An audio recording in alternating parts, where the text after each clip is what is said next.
Oke, ini video yang cepat juga. Sekarang baru bisa bikin video yang seperti ini, yang cepat-cepat. Karena masih kerja, ngerjain yang lain gitu. Tapi di sisi yang lain, mau latihan bikin video di YouTube gitu. Jadi saya sadar video sekarang yang saya buat saat ini kualitasnya masih jauh dibandingkan yang saya ingin buat gitu ya. Saya mau ada thumbnail yang bagus, menggunakan script, di reset lebih lanjut. Jadi kemudian videonya benar-benar berkualitas gitu. Karena saya sadar kalau bikin video kayak gini dan dilempar ke YouTube kayaknya jadi sampah digital aja gitu. Karena tidak menambah value atau tidak cukup bermanfaat, tidak cukup enak untuk dinikmati oleh netizen YouTube gitu ya. Tapi video ini tujuan utamanya memang saya buat untuk saya latihan.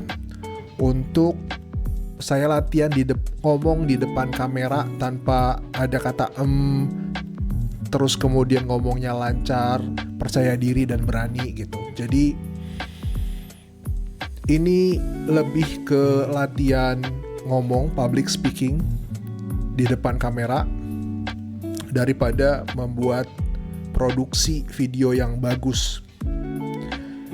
Nanti suatu saat kita akan sampai ke sana. Untuk sekarang target saya adalah memproduksi 30 video nonstop selama sebulan ini atau mungkin 2 bulan. Karena pasti akan ada hari-hari di mana saya sibuk banget dan gak bisa bikin video.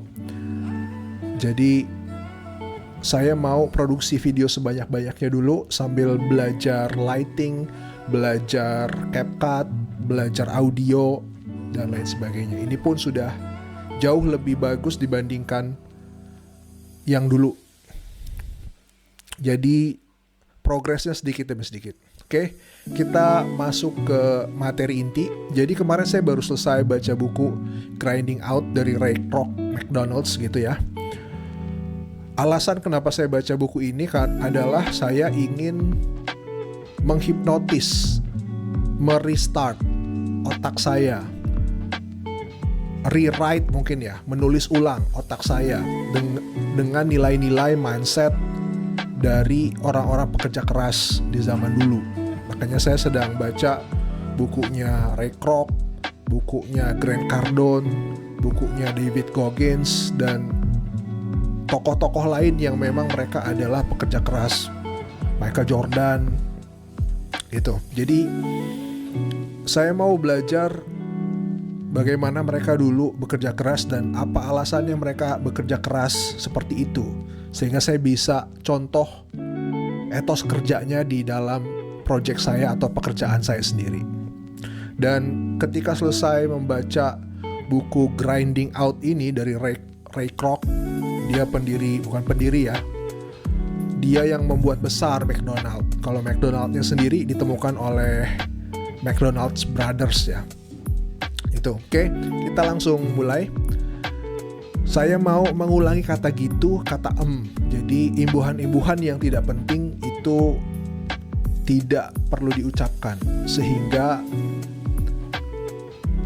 singkat lebih enak diterima, terlihat lebih percaya diri. Oke, kita masuk ke slide pertama. Jadi Ray Kroc pada saat itu dia umur 52 tahun. Dia sedang sakit artritis dan diabetes gitu. Jadi umur 52 tahun kan umur-umur pensiun ya. Umur-umur sudah mendekati pensiun. Dan kondisi tubuh juga sudah lemah. Apalagi mungkin di sana budayanya minum alkohol gitu. Minum alkohol sehingga menyebabkan tubuhnya sudah tidak sekuat yang anak muda. Saya sekarang saat ini umur 40 tahun dan melihat kerja kerasnya Ray Kroc itu jadi malu. Saya belum ada apa-apanya dibandingkan Ray Kroc gitu. Saya belum ada apa-apanya dibandingkan Ray Kroc. Jadi Ray Kroc pada saat itu umur 52, dia adalah sales sebuah mesin milkshake, mesin minuman. Dan pada saat itu dia melihat ada satu restoran yang pertumbuhannya tuh pesat banget gitu. Pertumbuhannya pesat banget, dan itu adalah restoran McDonald's. Jadi restoran McDonald's itu dia fokus menjual hamburger dan French fries. Dia fokus di situ aja, dan dia tidak menjual makanan lainnya. Oleh sebab itu, dia fokus, restoran McDonald fokus menjual beberapa menu saja, dan orang tertarik dengan apa yang ditawarkan karena harganya murah banget dan enak dan bersih, sehingga orang berbondong-bondong beli makanan di situ. Mungkin saat ini bisa dibilang seperti gacoan lah, mie gacoan yang dimana fokusnya mie murah dan bersih dan enak gitu, dan enak. Di Indonesia bisa dibilang seperti gacoan. Bedanya adalah si McDonald's Brothers dia hanya fokus di kotanya aja. Mereka tidak mau berekspansi keluar kota. Makanya Ray Kroc yang melihat ada peluang, melihat ada kesempatan untuk menciptakan waralaba restoran-restoran di seluruh suburbia Amerika, di pelosok-pelosok kota Amerika. Oke, ini saya ngomongnya udah agak belepotan, but it's okay. Saya mencoba pacing, saya mencoba ngomongnya sedikit demi sedikit biar tidak belibet dan mikirnya juga nggak terlalu keras, sehingga enak didengarnya juga nyaman. Oke. Dari slide ini, dari pelajaran ini adalah saya melihat bahwa Ray Kroc umur 52 tahun sudah tua, tapi dia masih semangat untuk menawarkan McDonald's, membesarkan McDonald's, menjalankan operasional restoran hari demi hari gitu kan. Yang pasti capek banget, apalagi sudah umur 52, apalagi sedang sakit diabetes dan artritis. Itu pasti dia capek dan berat dan susah. Namun si Ray Kroc ini tetap bisa membuat McDonald's berkembang. Itu satu yang kemudian saya pegang teguh nih. Ini Ray Kroc aja umur 52, dia lagi sakit dan diabetes, tapi dia bisa bekerja keras sedemikian rupa dan mengembangkan McDonald's sampai skala miliar dolar. Mungkin sekarang udah sampai triliun kali ya, karena McDonald's tuh di tahun 1980 aja omsetnya sudah sampai billion dollars gitu. Kalau sekarang mungkin sudah trillion dollars karena dikonversikan dengan kurs 2025 sudah beda jauh. Oke, dan ini jadi nasihat buat saya untuk tetap bekerja keras dan tetap berkarya, membuat manfaat untuk banyak orang. Nextnya pengalamannya menjual multimixer sebagai landasan dia membangun McDonald's. Jadi walaupun dia umur 52 tahun, tetapi Ray Kroc dia sudah menjadi sales nomor 1 di perusahaan sebelumnya. Memang dia pekerja tangguh, etos kerjanya tidak ujuk-ujuk menjadi pekerja keras gitu, enggak. Tapi memang dia sudah latih dari sedari muda gitu. Jadi dia sudah terbiasa bepergian ke kota-kota, menawarkan kenalan dengan banyak pemilik bisnis kuliner, punya pengetahuan tentang bisnis kuliner dan lain sebagainya. Sehingga ketika dia bangun McDonald's itu sebetulnya tidak dari nol, tapi sudah punya koneksi, punya pengalaman banyak. Ditambah lagi dengan sistem McDonald's yang cemerlang menurut saya, dan kemudian etos kerja yang sangat hebat yang perlu saya pelajari, saya ulang-ulangi lagi supaya kemudian ilmu itu masuk, bahwa kerja keras itu memang penting sekali. Jadi saya mengambil dari kisahnya Ray Kroc ini adalah, ya mungkin sekarang pengalaman saya banyak di dunia digital marketing, di dunia sekarang lagi membahas AI, mengerjakan beberapa project untuk klien, dan belum sampai di level McDonald's gitu. Saya ngelihat ketika Ray Kroc di posisi tersebut, ketika dia baru mulai bangun McDonald's, itu memang belum kaya, belum menghasilkan banyak uang, tetapi pengalamannya dia membantu untuk dia membangun McDonald's. Saya ngelihatnya juga seperti itu, dimana pengalaman-pengalaman saya, etos kerja saya, network saya nanti pasti akan menciptakan sesuatu yang bagus. Saya nanti tinggal kemudian butuh satu sistem yang cemerlang seperti McDonald's awal, plus kerja keras, plus nanti ditambah tim yang kuat, pasti insya Allah akan sukses gitu. Itu yang kemudian jadi visi saya ke depan, jadi strategi atau plan besar saya nanti ke depan. Sekarang juga sudah sedang membangun beberapa project. Sebetulnya cuma 2 project aja, tapi mau ditambah 1 lagi, tapi nanti dulu. Saya pengen fokus, saya pengen punya satu sistem yang cemerlang seperti McDonald's dan dikembangkan secepat mungkin, sebesar mungkin. Karena sekarang sebetulnya window of opportunity gitu, maksudnya AI baru saja masuk dan masih di tahap-tahap awal, dan itu banyak sekali kesempatan dan peluang yang bisa kita garap.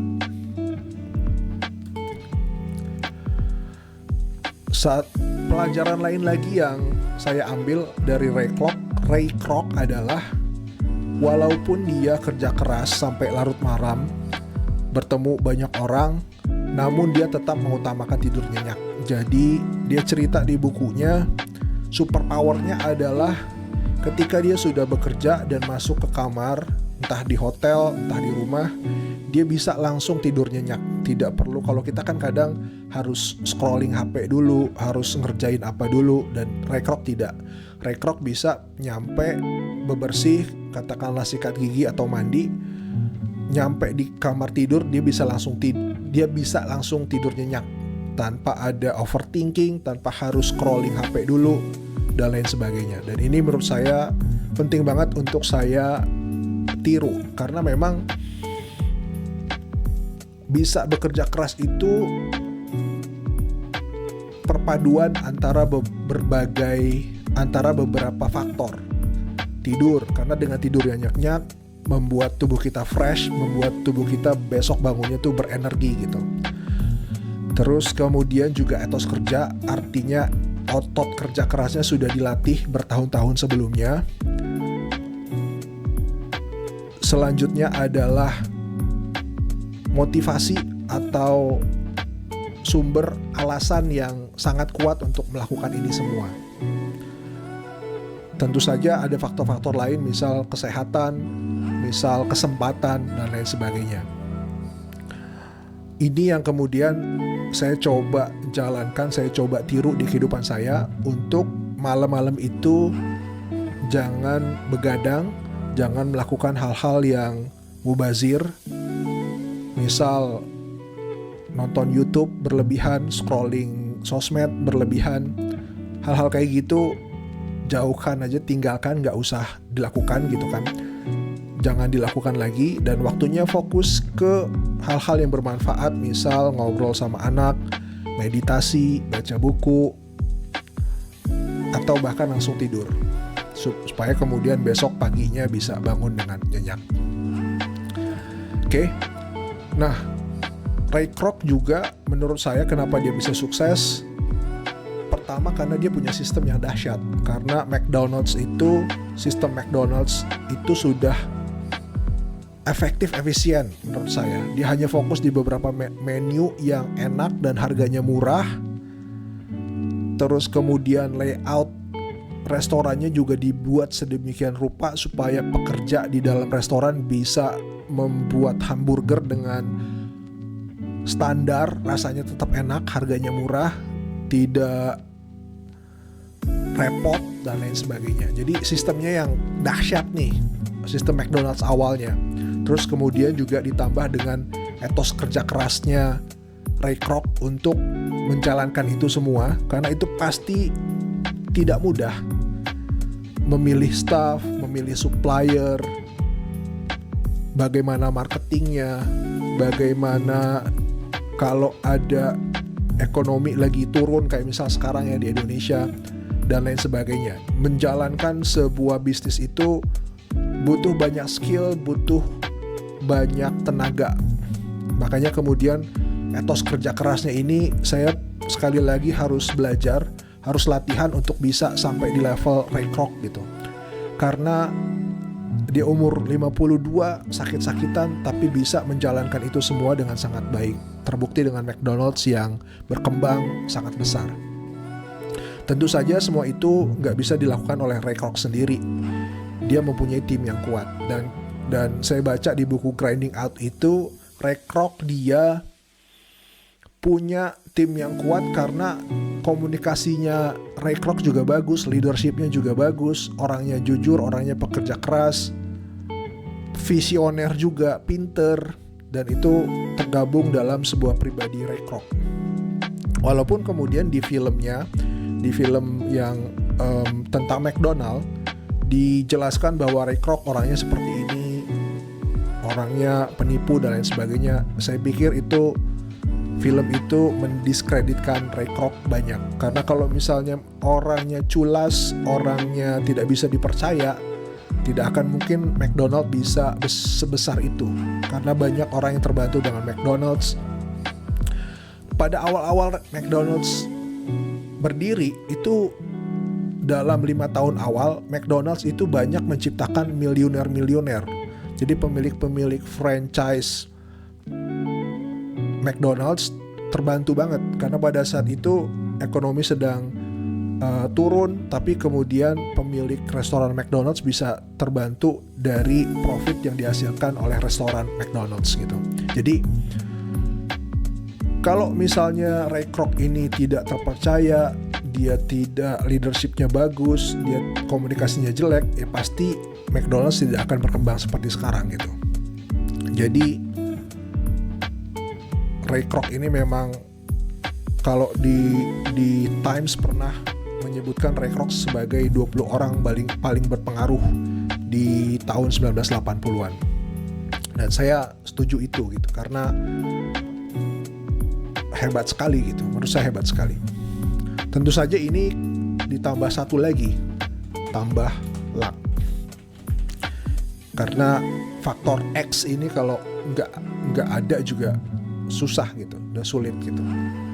Mungkin luck ini bisa sebagai campur tangan Tuhan, sebagai keberuntungan, nasib baik, hoki dan lain sebagainya. Tapi luck aja nggak akan bisa jalan kalau nggak punya sistem, nggak punya etos kerja keras, dan nggak punya tim yang kuat.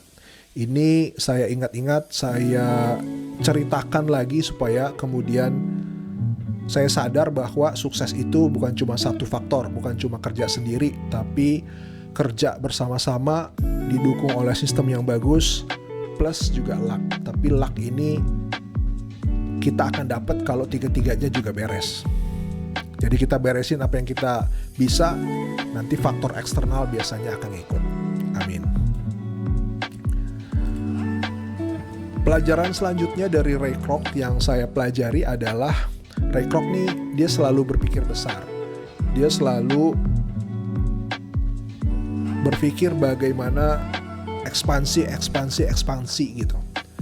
Jadi makanya kemudian McDonald's bisa ke Jepang, bisa ke luar negeri, merambah ke berbagai tempat, bisa mendapatkan omset billion dollars, itu karena dia selalu berpikir besar. Ada satu kasus di buku tersebut di mana CEO McDonald's, yaitu Harry Sonneborn, pada saat itu ekonomi sedang turun. Harry karena dia jago di ekonomi, jago di finance, dia berteman dengan banyak bankir, dan para bankir itu bilang pertumbuhan McDonald's jangan terlalu besar karena ekonomi sedang melambat. Khawatir nanti bakal banyak biaya dan bakal boncos gitu ya. Tetapi Ray Kroc berpikir beda. Ray Kroc bilang pada saat inilah saat yang tepat untuk ekspansi malah, karena ketika ekonomi sedang turun, harga-harga properti lagi murah, terus kemudian kalau bukanya nanti pas ekonomi sudah naik, tentu harganya jadi mahal gitu kan. Terus kemudian ketika masyarakat butuh pekerjaan baru, butuh ekonomi yang berputar, dan McDonald's bisa hadir di tengah-tengah komunitas, di tengah-tengah kota, membuka lapangan pekerjaan baru, itu bukannya menjadi tonggak, menjadi ingatan para warga kota gitu. Jadi Ray Kroc itu selalu melihat yang baik seperti apa, atau yang berpikir yang besar seperti apa. Walaupun saya pikir Harry Sonneborn juga betul juga, Ray Kroc juga betul juga. Selalu ada plus minus, selalu ada yin yang di dalam setiap keputusan. Namun pada saat itu karena memang saya ngelihatnya sistem McDonald's yang sudah bagus sih. Jadi memang cocok untuk keadaan ekonomi sedang turun. Kayak sekarang gacoan gitu ya, dengan harga 13.000 atau bahkan 15.000 aja orang udah dapat makanan enak, makanan bisa datang, bisa jalan-jalan, bisa keluar ke restorannya. Itu cocok banget dengan kondisi ekonomi yang sedang turun seperti ini gitu. Jadi mau ekspansi pun ya nggak apa-apa, karena pasarnya itu lebih cenderung memilih makanan yang murah gitu. Jadi terlepas apakah Harry Sonneborn atau Ray Kroc benar, saya ngelihatnya dari faktor eksternalnya Ray Kroc lebih benar, karena gaya atau bisnis model McDonald's pada saat itu lebih cocok untuk terus ekspansi. Itu, dan memang terbukti pada saat itu pertumbuhannya cepat banget, melesat banget.